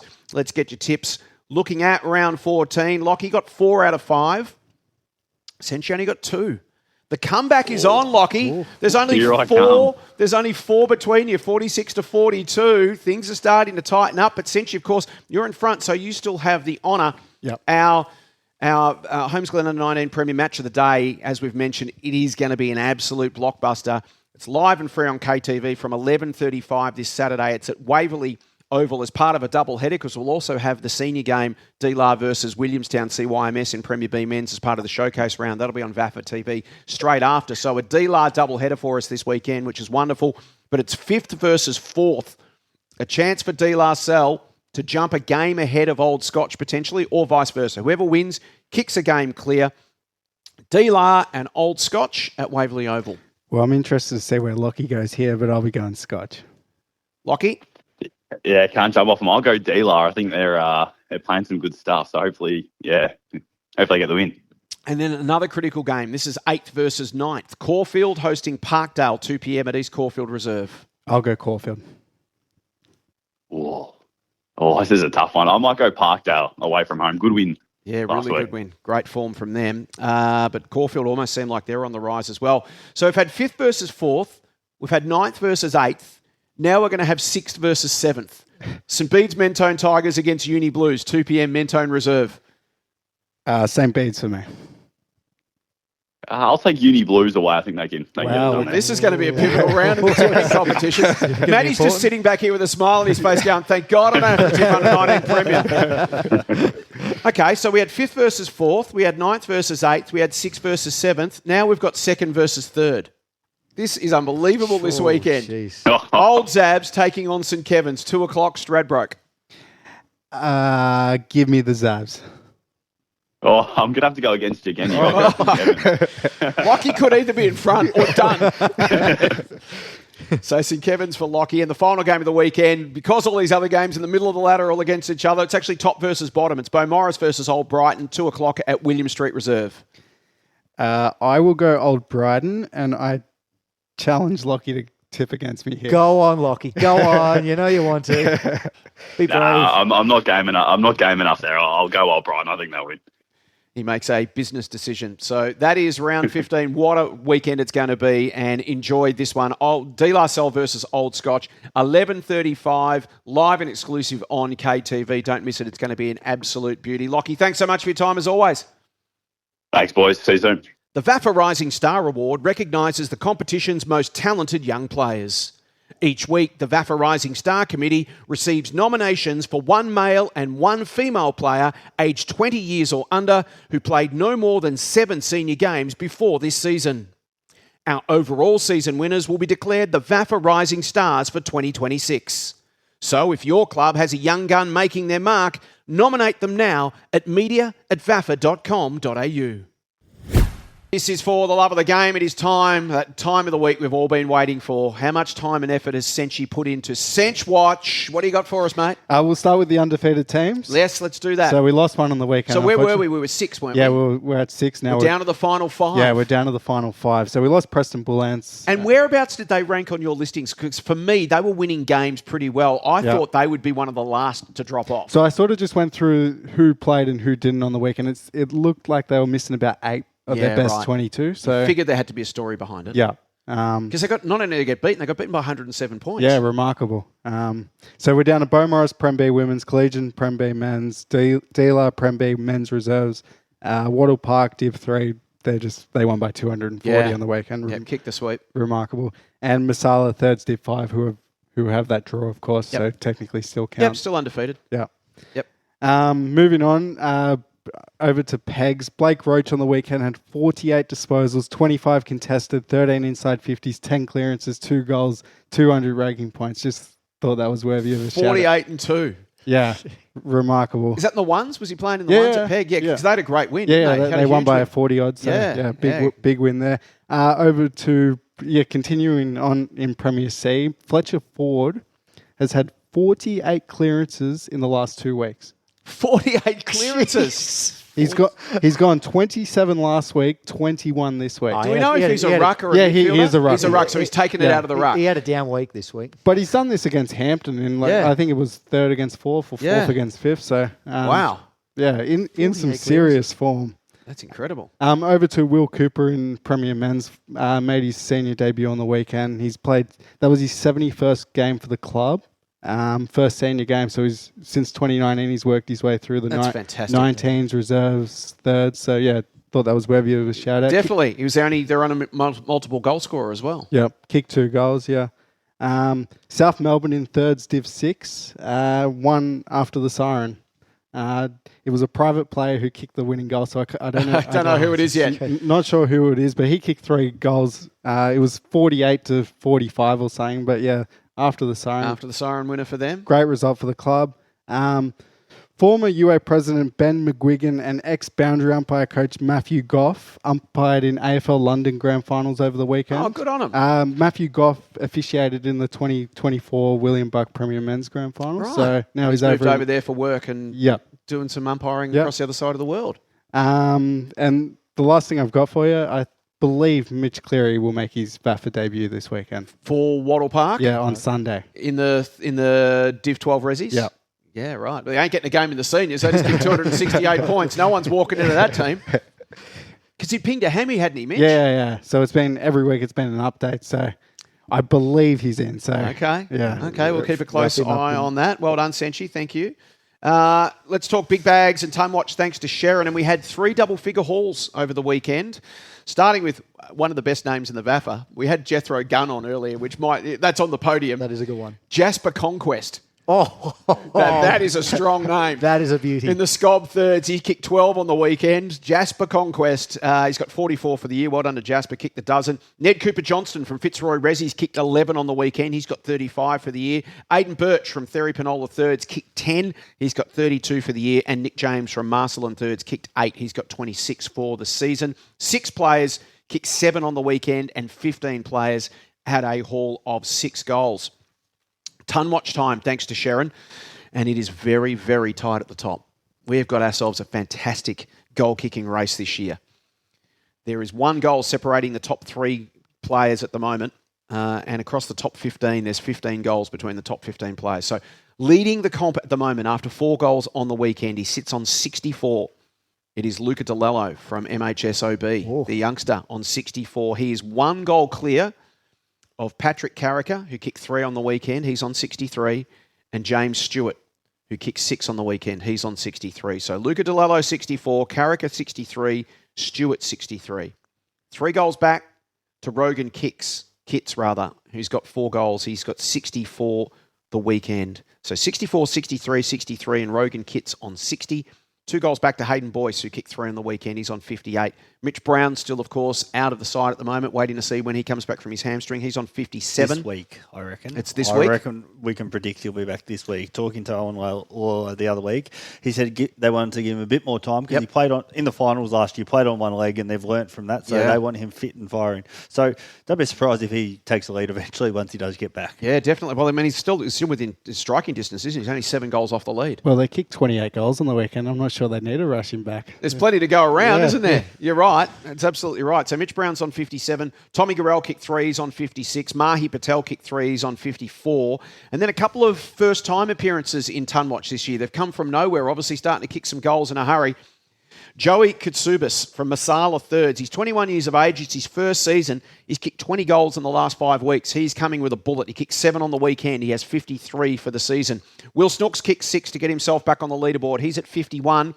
Another first-timer, Darcy Hepburn from Scob Under-19 Premier. He kicked 6. He's on 51 as well. So he now leads Under-19 Premier by 13 goals. Yeah, and right. He's first to 50 in the comp. So. And from MHSOB, Resis and thirds, Michael Van Benton kicked a couple. He's on 51. So that is 12 players now have hit the half-ton in the half-ton watch in season 2026. Will Hart on 49, Charlie McIsaac with his 3 goals on 49, and Jai Pugsley kicked 4. He's on 49 as well. But at the top of the table, Luca Delello 64, Pat Carricker 63, James Stewart 63, Rogan Kitts on 60. Do you still believe? Has anyone's opinion changed from last week to this? James Stewart's got a month plus... 2, maybe 3 finals. At least 2 finals, maybe 3. So that's 6 more games. What does he need? 6 goals a week. Well, he did it last Still week. possible. I will believe if someone is on 75 after this week. So what does he need? So Luca would have to kick 11. James would have to kick a dozen. Yeah. We're counting the goals that Luca kicked in the big V Yes, game? we are. Yeah. Okay, Yep. good. So that counts because it's just goals in total for the season. Every little bit helps. Yep, that's right. And you've got to think James Stewart, of course, has played one less game. He's got one up his sleeve over the others as well. That's it, yeah. All those other guys are playing divisional footy, so they've all played the extra game. Yeah, I feel like Stewart is our best chance. Yeah, we'll wait and see. VAFA Women's, Geordie Mifsud kicked another 6, so she's on her way to a half century, which is a great effort. She's on 42. She's 10 goals clear now of Georgia Harris from Port Melbourne Chargers. G, as Sunday referenced her earlier. So she's on 32. Bella Geetzman also on 32 for Ormond after she kicked 5 on the weekend. Mia Cowan kicked 5 as well for Old Scotch. She's on 30. And Asher Price kicked a couple for Melbourne Uni. She's on 28. So Geordie Mifsud on 42. Georgia Harris and Bella Geetzman on 32. Mia Cowan 30 and Asher Price on 28. Well, it's tips time. I can put it off for no longer, Matty. We had to get to it at some stage. Yep. How did you think you went over the weekend? Were you feeling good about things? Yeah, I thought I had a good fortnight coming into this one, but I probably got a little overconfident. Just got ahead of yourself a little? Yeah, I think so. Got to take it week by week and focus on the process? Yeah, brought back down to earth, I think, this week. You had 7 for the weekend. 2 Premier Women's, 2 Premier B men's, and 3 out of 5 in the Premier Men's. Yeah. Brayden had 9. So Brayden went 3, 3 and 3 across the 3 sections. So he's extended his lead back out to 13 after he just started to close the gap over a couple of weeks. So Brayden 136, Matty 123. Let's start with Premier Women's round 15 action. And this one is a critical game. It's really a must-win game. It's 8th versus 7th. It's Old Geelong hosting St Kevin's, 10:55 Como Park. I'll go Old Geelong at home. I've tipped Old Geelong for this one too. Old Geelong for both. And now 4th versus 5th, again, talking of important games. Yeah. Kew in, Brunswick are on the outside looking in. So it's Kew versus West Brunswick, 4th versus 5th, 2 p.m. at Victoria Park in Kew. Oh, this one is tough because West Brunswick will want to bounce back after a disappointing loss to Old Geelong, and Kew were beaten as well by Old Brighton, but I'm going to back the Bears to get the job done. Yeah, I've tipped Kew here. Caulfield versus Fitzroy, 2nd versus 6th at Glen Huntly Park. The Fields for me. Yeah, Caulfield. And the final game of Premier Women's for round 15, Westbourne 9th versus Old Scotch. So bottom versus top, Westbourne versus Old Scotch at Andrew Park at Westbourne. The away side for me. Yeah, at the risk of sounding too much like Senji, I'm going to go with Old Scotch here. Old Brighton have the bye in Premier Women's. Across to Premier B, showcase round. You'll be able to watch every one of these games live and free simultaneously on our mega wall. Just go to vafa.com.au, click on the links. You can sit back and watch all these games at once, and haven't we got some absolute belters in them? Well, Brayden, you have first the honour here, of course, because you're out in front. So it is, we'll start with the top 4 battle. Old Camberwell taking on Collegians. The Lions. Unfortunately for Old Camberwell, hit in form, as we've seen a lot of sides do this year, and then the fixture just goes, I have the Lions, but I think the Lions will be way too strong. Yeah, I do think Old Camberwell might fancy their chances at home, but it's impossible to tip against Collegians. Old Camberwell for me. Wow. Well, apparently not. To tip the upset. Jimmy Allen legacy game. Yeah, now Jimmy Allen had a big game on the weekend, didn't he? Yeah. Fourth quarter, he had 13 touches and 7 clearances to get him home. In the last quarter. I reckon he had 37 odd for the game. So, wow. Yeah. Well, if he can do that again, anything's possible.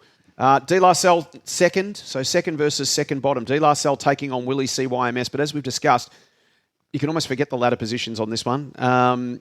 Willie CYMS have played some good footy in the last couple of weeks. Can you mount an argument for them getting past D-La? No, D-La just had a bit of an off day on Saturday, and I think they'll bounce back pretty convincingly. I think you can make a case for the visitors, but D-La will want to bounce back. I believe Filipovic's still out, so I'll tip Willie. I'm not just tipping the upsets. No, that's okay. No problem if you do. No problem if you do. He's just going against me. I've yeah, that's generally a pretty sound strategy. It seems to work. Yes. 8th versus 3rd. Old Carey taking on OMs. Critical game for OMs as they're trying to stay ahead of the pack. Yeah, I'll go OMs, and I'm sure Matty's probably about to as well. Yeah, I've tipped OMs. OMs for me as well. OMs across the board.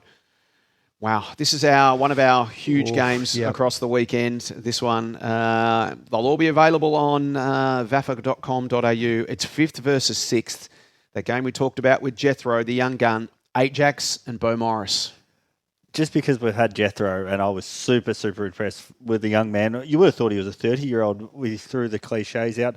He's going to have about 40, and AJAX are going to win. So he'll have a quiet day, Jethro, just the 40. That's a quiet day for him. So AJAX for you, Brayden? I mean, if ever you're just going to outright tip a draw, it could be this match. No, look, I'll go AJAX.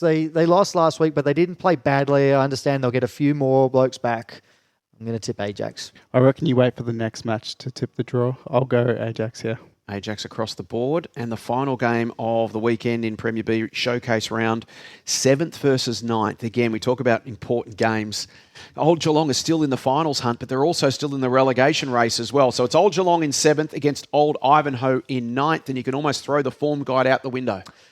Yeah, well, I mean, you're right. These two teams, since you did play off in a draw earlier on in the season, including Old Ivanhoe last week. So, no, we could be on track for another close one, I reckon. I like the way you almost gave the tip and then just reeled it back in again to go, hang on, I'm going to see who Brayden tips first. I'm going to go OGs at home. Yeah, Old Geelong for me as well. Old Ivanhoe. Old Ivanhoe for Senchi. And now to William Buck Premier Men's round 15 action. What a game this is. Top 4 battle down at Brighton Beach Oval. You can see it live on KTV. You can listen to it live on the SEN app from 1:45 on Saturday. Matty Donald will be down there with Hugo. It's Old Brighton sitting in 4th against the top of the table Uni Blues. Can the Tunners snap the Blues winning streak, or do they keep rolling towards September? I think this is the toughest of the lot to pick this weekend. This is going to be an absolute belter down at Brighton Beach Oval. I'm actually finding it really tough to land on a winner here. I'm going to back the Blues with the experience. I think it's meant to be pretty wet and cold, and I just think the bigger bodies, the experience that they've got, and Stewart, it's going to be the difference. Well, if it's going to be wet, that might take Stewart out of the equation a little bit. I'm going to tip Old Brighton. I'll go with Matty here. Thanks for reminding me that I've got to bring an umbrella now. Old Scotch versus Trinity, 5th versus 9th. Again, the Scotchies aren't totally clear of relegation, but if they can win this game, they just about will be. And for Old Trinity, as we said, they are still in a decent position to make a late charge to safety. But if it can start this week, that would put enormous pressure on the teams immediately above them. You can see this one live and free on VAFA TV from 1:55 Saturday. Old Scotch versus Old Trinity at Camberwell. Old Scotch for me. Yeah, Old Scotch just. This will be a close game. Old Scotch.